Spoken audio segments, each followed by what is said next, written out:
আসসালামু আলাইকুম। আমি নাফিসা আঞ্চুম ইভা এবছর মেডিকেল ভর্তি পরীক্ষা 2024-25 সেশনে কুষ্টিয়া মেডিকেল কলেজে পড়ার সুযোগ পেয়েছি। সর্বপ্রথমে আমি অবশ্যই ধন্যবাদ জানাবো সর্বশক্তিমান আল্লাহ তাআলাকে, কারণ তিনি না চাইলে এটা কখনোই সম্ভব হতো না।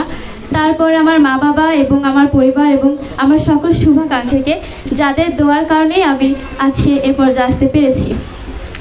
আসলে ছোটোবেলা থেকেই আমার স্বপ্ন ছিল, এবং শুধু আমার না, আমার পরিবারের প্রত্যেকটা সদস্যেরই স্বপ্ন ছিল যে আমি ডাক্তার হব।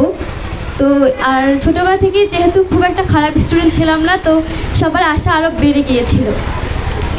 আমার স্বপ্ন ছিল আগে থেকেই, তার অনেক রিজনও আছে। যেমন একটা প্রধান রিজন হচ্ছে আমার পরিবারে এর আগে কেউ ডাক্তার ছিল না। এ কারণে আমার মনে তীব্র ইচ্ছা ছিল যে আমি মেডিকেলেই পড়বো।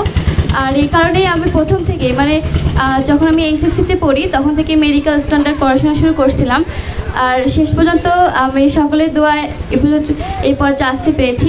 ডাক্তার হওয়াটা অনেক কঠিন ব্যাপার আমার মনে হয়।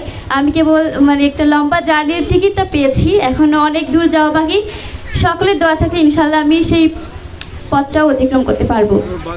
ছোটোবেলা থেকেই আমি শুধু পড়াশোনা করছি যে এমন না, পড়াশোনার পাশাপাশি আমি বিভিন্ন কোকারিকুলার অ্যাক্টিভিটিসের সাথে যুক্ত ছিলাম।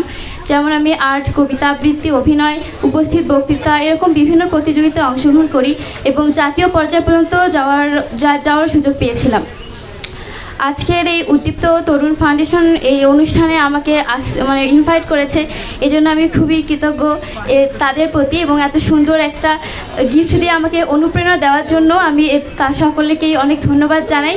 সকলের কাছে আমি দোয়া চাই যেন আমার যে সামনের একটা বড় জার্নি শুরুতে চলছে, এই জার্নিটা যেন আমি সুন্দরভাবে উপভোগ করতে পারি। পাশাপাশি আমি যেন আমাদের জেলার, দেশের এবং সমাজের সকলের সেবা করার জন্য একজন আদর্শ মানবিক ডাক্তার হতে পারি। সকলের দোয়া চেয়ে আমি আবার উদ্দীপ্ত তরুণ ফাউন্ডেশনকে ধন্যবাদ জানিয়ে আমার বক্তব্য এখানেই শেষ করছি। ধন্যবাদ সকলকে। আগামী প্রজন্মের জন্য অবশ্যই বলতে চাই যে কষ্ট করতে হবে এবং পরিশ্রম করার মানসিকতা রাখতে হবে। কুরআন শরীফে সূরা আন-নাজমে আল্লাহ বলেছেন, এবং মানুষ তাই পায় যা সে চেষ্টা করে। অর্থাৎ আমাদের শুধু স্বপ্ন দেখলেই হবে না, স্বপ্নের পাশাপাশি সেই স্বপ্নকে বাস্তবায়ন করার জন্য আমাদের চেষ্টা চালিয়ে যেতে হবে, পরিশ্রম করতে হবে। আবার আল্লাহ এটাও কোরআন শরীফে বলেছেন, অবশ্যই কষ্টের পরেই রয়েছে স্বস্তি। অর্থাৎ কষ্ট এবং পরিশ্রম করার মাধ্যমেই আমরা পেতে পারি আমাদের কাঙ্ক্ষিত স্বপ্নের দুয়ার, এবং আমরা ছুঁতে পারি আমাদের স্বপ্নকে।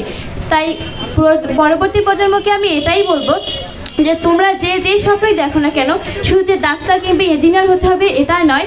আমাদের দেশে অনেক পেশা রয়েছে এবং প্রত্যেকটা পেশায় সমমর্যাদাবান আমি মনে করি।